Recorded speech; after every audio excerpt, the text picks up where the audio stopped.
Shalom Indonesia, salam Nusantara dari Sabang sampai Merauke.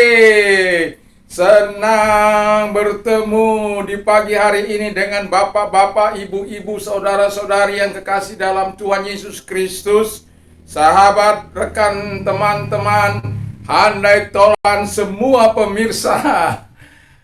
Senang bertemu dengan Anda di pagi yang luar biasa ini. Harapan dan doa saya, kekuatan Tuhan, urapan Tuhan, energi Tuhan senantiasa menyertai kehidupan kita.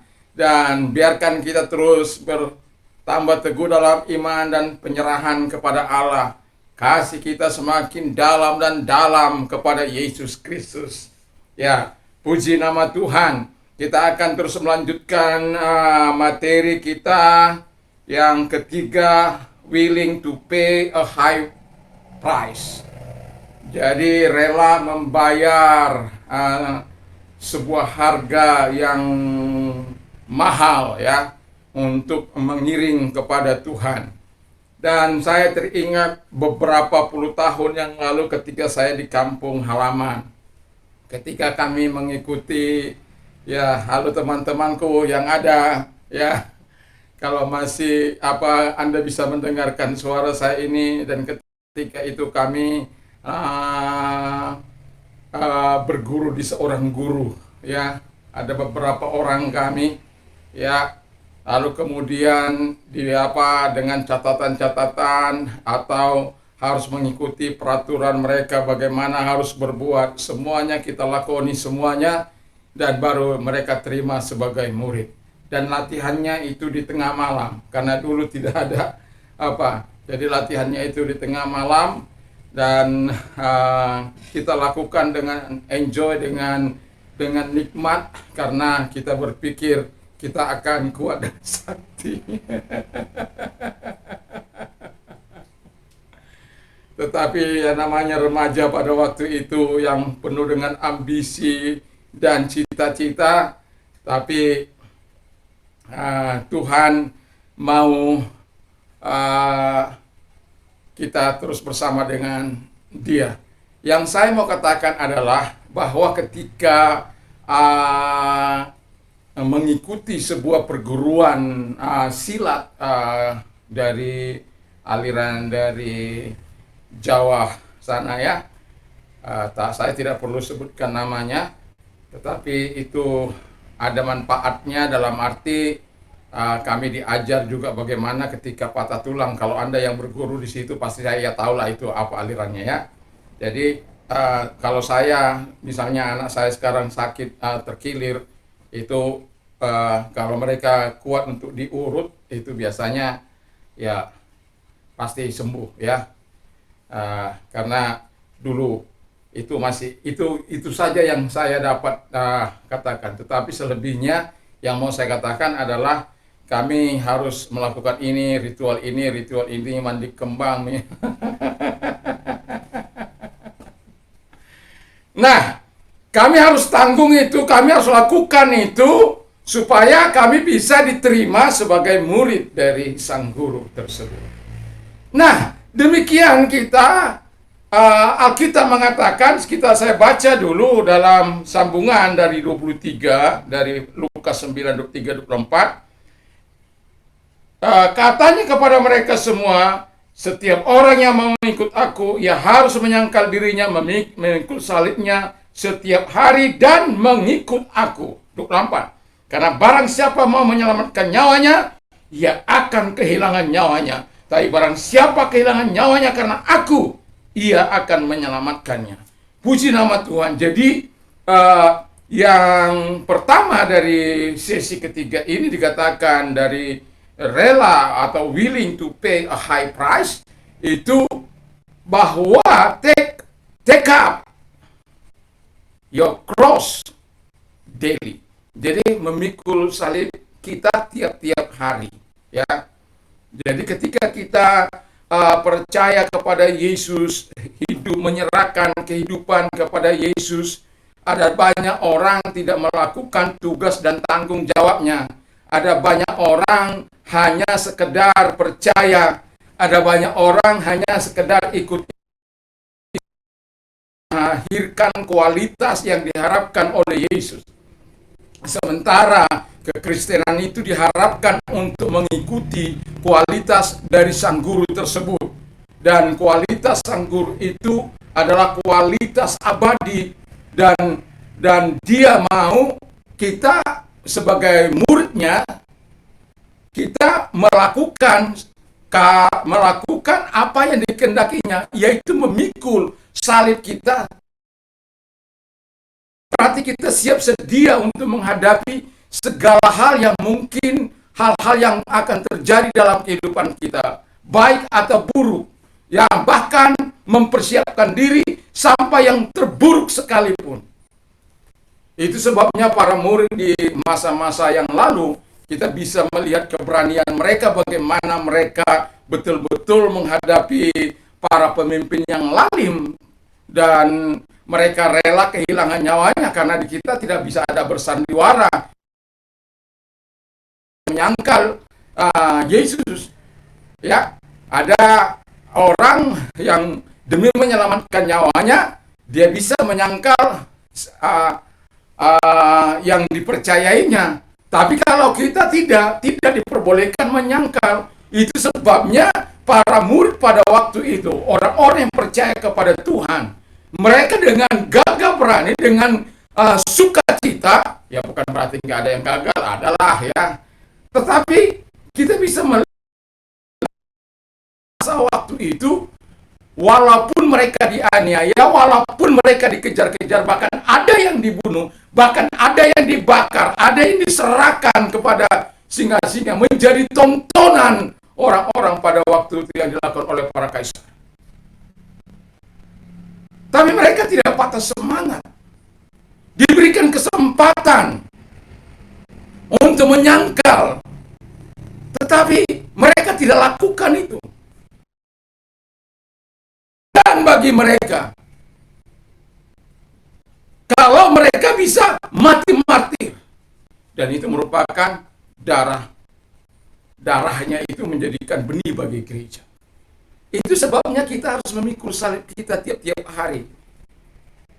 Jadi kita tidak tahu apa yang akan terjadi dalam kehidupan kita. Kita nggak tahu, tetapi kita harus siap terus menghadapi tanpa harus melecehkan iman kita.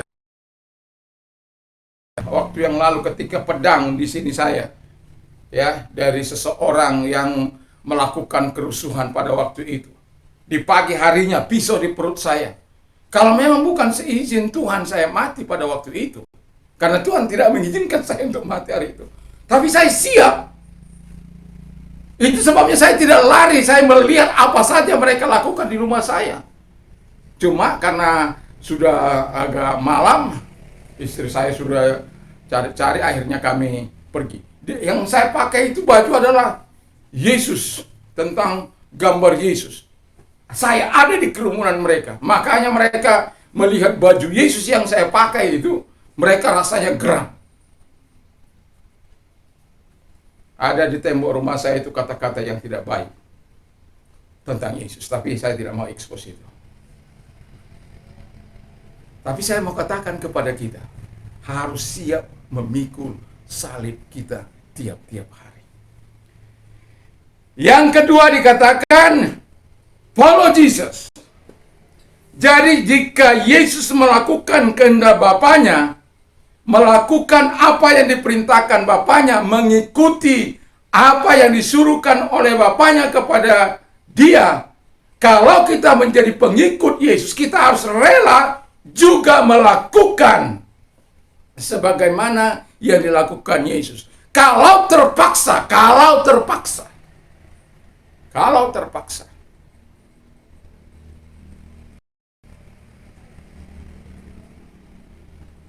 Kita kehilangan nyawa karena dia, no problem. Nanti ada bagian itu. Tapi yang mau saya katakan adalah, mari kita mengikut Yesus. Bukan seperti yang dikatakan orang bahwa mengikut Yesus, mereka dibayar sekian, diberikan ini, diberikan itu, diberikan ini. Aduh, haleluya.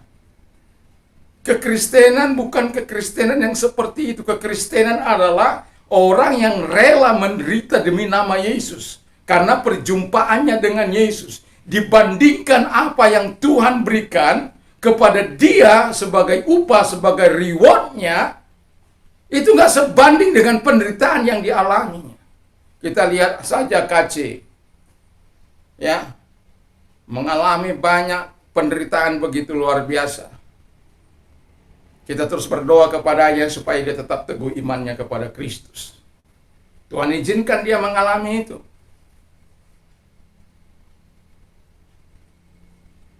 Ketika dia sedang berbicara apa yang menjadi keberatan oleh sahabat orang kita yang disebut menista agama, saya katakan kepada istri saya, ini nggak lama akan ditangkap.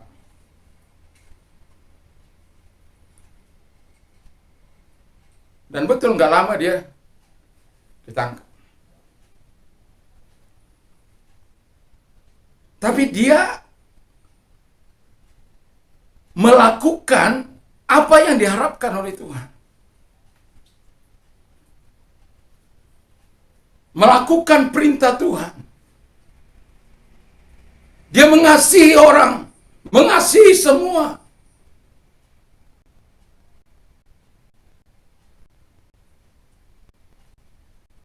Demi imannya, dia telah mengalami apa yang disebut siksaan. Tapi itu risiko dari sebuah pemberitaan tentang kasih dan rahmat Tuhan. Walaupun itu dia mengatakan apa yang seharusnya dia katakan. Itu sebabnya Paulus berkata, berikan aku apa yang seharusnya aku katakan. Ya cuma sebagai orang percaya, mari kita katakan kebenaran-kebenaran firman Allah yang diajarkan Yesus kepada kita. Mari kita melakukan firman Allah yang dikerjakan oleh Yesus dalam hidup kita. Apa yang sudah Tuhan lakukan dalam kehidupan kita.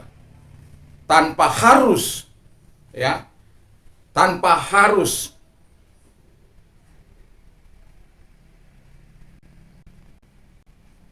melecehkan yang lain. Boleh dong dialog, boleh dong menyatakan tentang kebenaran-kebenaran, boleh dong memberitakan kasih rahmat Tuhan. Tapi jangan memperolok-olok. Jangan merendahkan, jangan menghina. Kita sebagai orang percaya tidak diajar untuk mengikut dia. Mengikut apa yang Tuhan kehendaki dalam hidup kita. Kalau Tuhan katakan jangan mengolok, jangan mengolok. Kalau Tuhan katakan jangan mencaci maki, jangan mencaci maki. Kalau Tuhan katakan jangan merendahkan, jangan merendahkan. Kalau Tuhan katakan Yesus katakan jangan berzina, jangan berzina. Jangan bersaksi dusta, jangan bersaksi dusta. Itu kita mengikuti sang guru, arahan sang guru. Lalu yang ketiga dikatakan, dan orang yang willing to pay a high price itu siap mempersembahkan hidupnya bagi Yesus. Kalau maksudnya saya katakan, kalau terpaksa dia harus kehilangan nyawanya karena Yesus, maka dia mendapatkan upahnya di surga. Jadi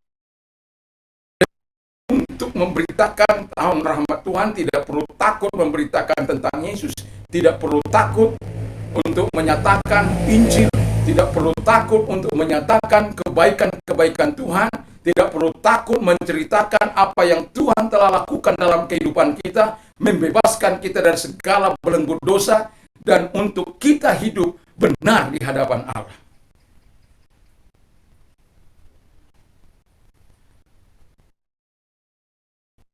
Banyak mendengar para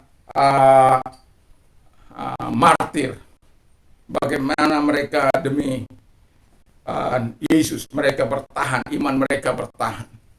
Kita sudah banyak membaca Open Doors, bagaimana umat Tuhan mengalami penganiayaan di negara-negara tertutup. Bagaimana mereka bertahan dalam iman mereka dalam situasi yang seperti itu. Kita hanya bisa berkata, Tuhan, kuatkan, Tuhan tolong mereka, lepaskan mereka. Jadi kita sebagai orang yang percaya kepada Kristus, Yesus yang mengatakan, kalau engkau mau ikut aku, kalau engkau mau kehilangan nyawamu, karena aku engkau akan mendapatkannya. Tapi kalau kau nggak mau kehilangan nyawamu, misalnya terjadi sesuatu yang tidak kita inginkan, lalu engkau disuruh menyangkal Yesus, kau sangkal, ya,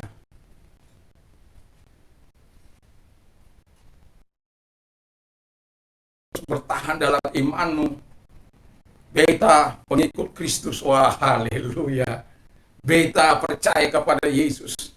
Atau seperti Sadrak, Mesak, Abednego, sekalipun Tuhan yang kami sembah tidak sanggup melepaskan kami dari tangan Tuanku Raja, ketahuilah Tuanku Raja, kami tidak akan menyembah patung Tuanku Raja. Mereka langsung dapur api dipanaskan 7 kali, yang masukkan mati seketika, sementara mereka di dapur api berlari-lari di dapur api dengan tenang. Makanya Tuhan izinkan Nebukadnezar melihat ketiga orang ini. Kok yang kita masukkan 3, kok ada 4 di situ? Artinya, kalau bukan seizin Tuhan, nggak bisa terjadi. Tapi kalau seizin Tuhan, nggak bisa kita lari. Dan itu sebabnya dikatakan, kalau kita sebagai pengikut Kristus, kita harus rela membayar harganya. Kalau kemarin saya katakan meniru dia atau mengikut,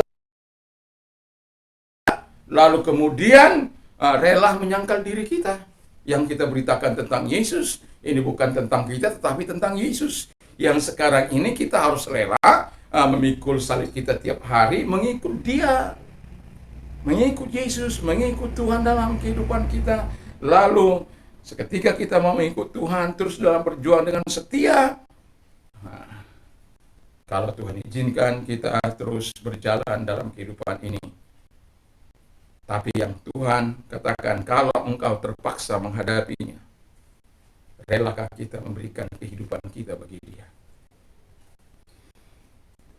Percayalah, Tuhan tidak akan pernah lupa terhadap kita.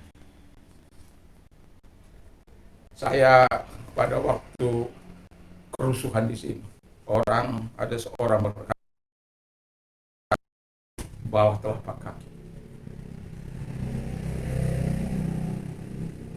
Saya hanya bilang, sekencang-kencangnya kejahatan berlari, 1 kali kebenaran akan menghadang.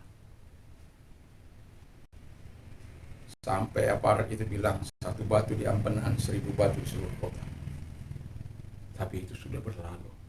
Tapi itu sebuah kenangan yang tidak akan bisa saya lupakan dalam pengiringan saya kepada Tuhan.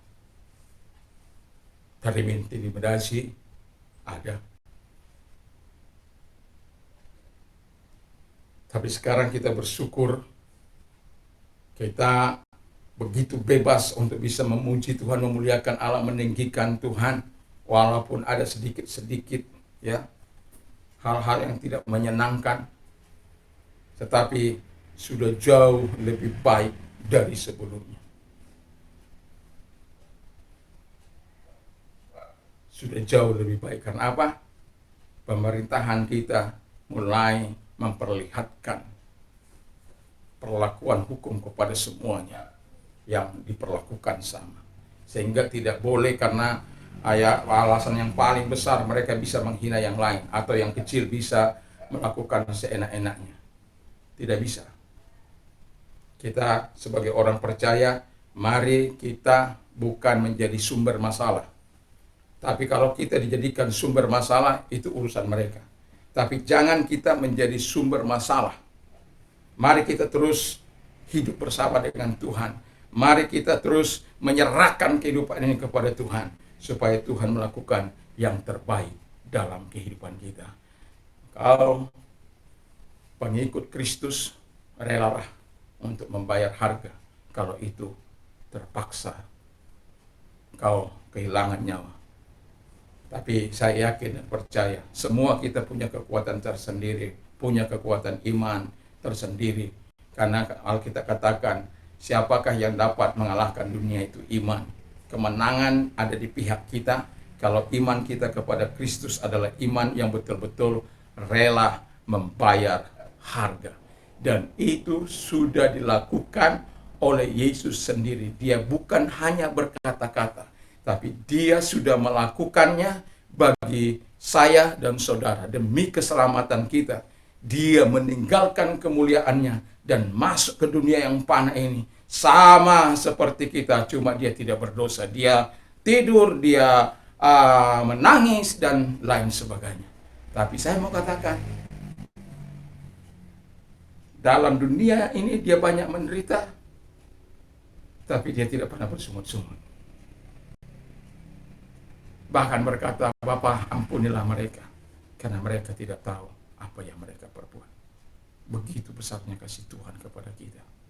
Dan karena kasih Tuhan itulah yang besar kepada kita, seharusnya sudah selayaknya kita rela membayar harga demi pengiringan kita kepada Tuhan. Dan ketika kita mau mengiring Tuhan sebagaimana yang diharapkan oleh firman Allah, kita akan mendapatkan upahnya. Dan yakin dan percayalah, Tuhan akan melakukan yang terbaik bagi kita. Mari kita tunduk kepada dan kita berdoa. Terima kasih Tuhan, berkati firman-Mu, berkati kami semuanya. Dalam nama Tuhan Yesus Kristus, dan juga Engkau berkati pemerintah kami dari pusat sampai daerah, dan juga para aparat, eksekutif, legislatif, yudikatif diberkati oleh Tuhan. Dalam nama Tuhan Yesus Kristus.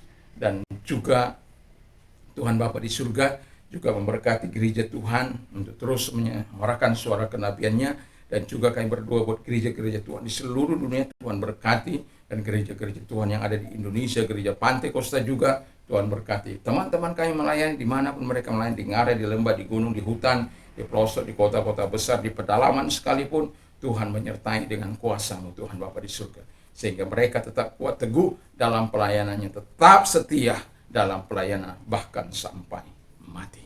Terima kasih Tuhan Bapa di surga. Kami juga berdoa agar Engkau Allah menyatakan kebaikan-Mu dan kemurahan-Mu dalam kehidupan orang-orang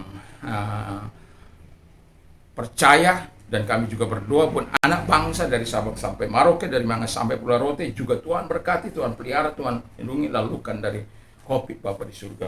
Kalau ada peningkatan COVID di Jakarta, Tuhan kami tak mohon kemurahan-Mu supaya Tuhan terlibat di dalamnya, sehingga semua boleh berjalan dengan baik, kembali kepada aktivitas yang bisa normal. Dan biarkan juga rakyat Jakarta bisa melakukan prokes 5M itu dalam kehidupan mereka. Terima kasih Bapa di surga, terima kasih. Kami berdoa untuk Indonesia, Tuhan tolong berkati.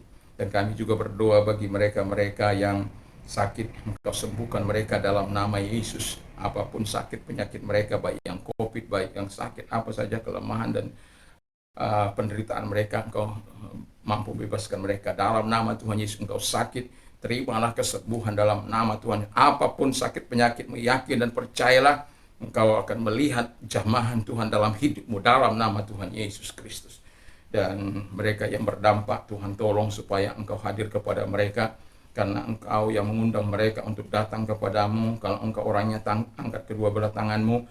Tuhan, lihat mereka yang mengangkat tangan, mari Engkau datang kepada mereka, menguatkan mereka, menggenggam tangan mereka, dan menguatkan iman mereka, sehingga mereka terus dapat menjalani kehidupan ini dengan benar di hadapan Tuhan, tanpa melakukan hal-hal yang menyakiti hati Tuhan, hati sesama, dan lain sebagainya. Terima kasih Bapa di surga. Dan bagi mereka yang mau mengalami transformasi hidup mereka dari supaya mereka mengalami terobosan dalam Tuhan, kalau Engkau orangnya taruh tangan-Mu di dada, mari Engkau Tuhan datang kepada mereka. Hamba percaya kepadamu Tuhan, bahwa Engkau datang sebagaimana firman-Mu, bukan mencari orang benar, tapi mencari orang berdosa. Datang kepada mereka, kuatkan mereka, Tuhan tolong mereka, sembuhkan mereka dari segala penyakit dosa mereka. Terima kasih Bapa di surga, terima kasih. Dan hingga mereka dapat melakukan apa yang seharusnya mereka lakukan karena Tuhan hadir dalam hidup mereka, Roh Kudus ada dalam hidup mereka, sehingga mereka melakukan apa yang menyenangkan hati Tuhan dan menjauhi segala larangan-larangan. Tuhan Bapa di surga, kami juga berdoa agar Engkau Allah mau menolong mereka yang mau menerima Yesus sebagai Tuhan dan Juru Selamatnya. Kalau Engkau orangnya dengarkan firman Allah, di bawah kolong langit ini tiada nama lain yang diberikan kepada manusia yang olehnya kita diselamatkan selain di dalam nama Yesus. Dan mari kita berdoa, ikuti doa saya. Tuhan Yesus, saya sadar saya orang berdosa, saya butuh Tuhan, saya mengaku segala dosa dan kejahatan yang pernah aku lakukan. Ampunilah segala dosa dan kejahatan yang pernah aku lakukan di hadapan Tuhan dan di hadapan sesama. Dan Tuhan Yesus, sucikan hamba-Mu dengan kuasa darah-Mu. Saat ini Tuhan, ku percaya dan kubuka hatiku untuk Engkau masuk dalam hatiku. Jadilah Tuhan, jadilah Raja dalam kehidupanku, di dalam nama Tuhan Yesus Kristus. Terima kasih Bapa di surga, terima kasih, dan kami yakin dan kami percaya kepada-Mu. Tuhan memberkati. Dan dalam nama Tuhan Yesus, bagi mereka-mereka yang orang-orang muda, kami berdoa sehingga orang-orang muda bangsa ini bukan orang-orang muda yang bebal tebal, tapi orang-orang muda yang bergairah, penuh antusias untuk melakukan tambah pengetahuan mereka, yang rajin untuk melakukan apa yang baik di bangsa ini. Dan orang-orang muda yang takut akan Tuhan, yang keadilan dan kebenaran menjadi bagian dari kehidupan mereka di dalam nama Yesus, sehingga mereka punya gambaran yang jelas apakah mereka akan bergerak di pemerintahan, apakah mereka akan bergerak di bidang rohani, apakah mereka bergerak di bidang swasta seperti orang yang bergerak dalam bidang pemerintahan. Sadrak, Mesah, Abednego, secara intelektual mereka hebat, moral mereka hebat, integritas mereka hebat, karena mereka adalah orang yang takut akan Tuhan. Dan orang-orang yang hebat dalam spiritual seperti Samuel, Yeremia, Yesaya, dan juga Tuhan para rasul, para murid, dan juga Tuhan Yesus, Timotius, Stephen, Paulus, dan lain sebagainya. Mereka yang bergerak di bidang swasta seperti Abraham, Ishak, Yakub, dan Ayub. Tuhan tolong semuanya sehingga mereka melakukan yang terbaik, dan orang-orang muda mereka punya gambaran siapa yang mereka ingin. Yang terpenting adalah kehidupan mereka melakukan apa yang benar dan adil di mata Tuhan, dan hati mereka adalah hati yang disertai takut akan Tuhan, yang menghormati dan menghargai sesama manusia. Terima kasih Bapa di surga, dalam nama Yesus Kristus. Haleluya, amin. Tuhan Yesus memberkati. Dan bagi Anda yang sudah menerima sebagai Tuhan dan Juru Selamat, saya ucapkan selamat. Dan bagi kita yang telah menerima kebaikan Tuhan, mari kita saksikan.